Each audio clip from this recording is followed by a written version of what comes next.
Odysseus, the king of Ithaca, the most strategic warrior in Greek history, being the one who devised the Trojan horse attack, ending war with Troy in a single night, blinding a Cyclops, traveling to the underworld, and surviving Poseidon's wrath. Odysseus is not a flawless hero. He is prideful, sometimes reckless, and some of his decisions cost lives, but he is deeply human, resourceful, persistent, and is viewed today as one of the most brilliant, brave, and cunning warriors to ever live. So much so, he even got a movie. But he also has a tiny penis. But he is not alone. In every depiction of not just him, but Hercules and Achilles also have tiny dongs. Not just that, their gods like Zeus or Poseidon also have Vienna sausages. Not just that, but to every statue, to every painting, they are all portrayed to have little dicks. Why is that? Michelangelo painted one of the most impactful paintings of all time, the creation of Adam, where in the right we have angels carrying God down to bring spark to his new creation, in which we see a calm, reserved Adam reaching out for his creator's gift of divine life. When we look closer, we see his body, a showing of a powerful vessel in which he inherits. We see Adam reaching out, but not lunge forward to God, because he has not fully received his spark of life. He is still in contrast, not just from the lack of power, but from his stance, with his surrounded posture compared to God's straight approach, with his eye contact straight with God's, waiting not just for his gift of life, but also his mind in which God symbolizes with him and the angels taking the shape of a brain. But we also see his distractingly small penis, in which some female historians comment, "I feel bad for Eve," or even, "Eve has nothing to work with," to even crazily saying, "I'd also eat the apple if God handed me a man like that."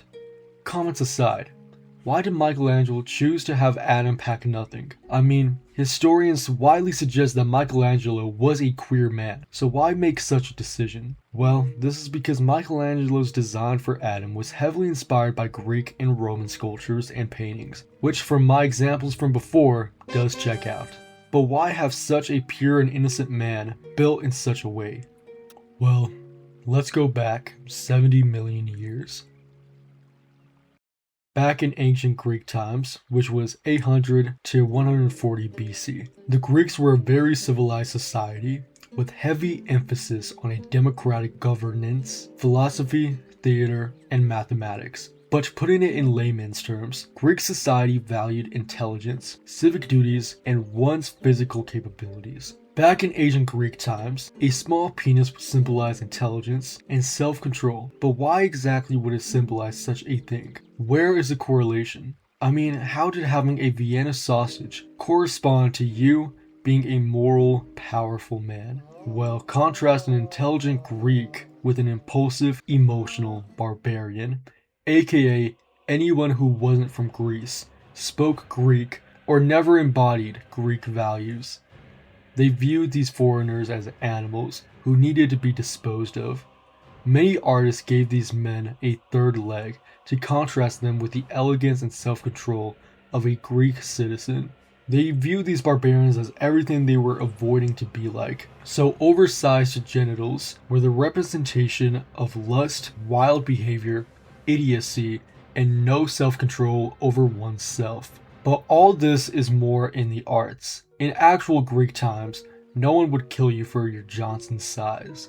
But some may not respect you as much as they would a hero like Hercules or Achilles. Some men did try to hide their garden snake by using a method called kynodesmy. This is where they tied their foreskin and then held it up. Oh my god, what? I know.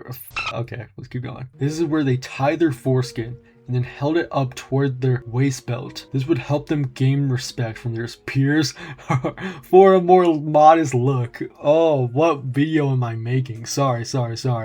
Broke character. I was doing pretty good before this.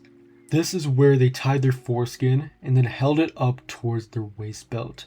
This would help them gain respect from their peers and look more modest. do that nowadays and people will think you have some type of fetish. Nowadays, times have changed. If you're caught with a 2 centimeter defeater, you'll get laughed at, tomatoes thrown at you.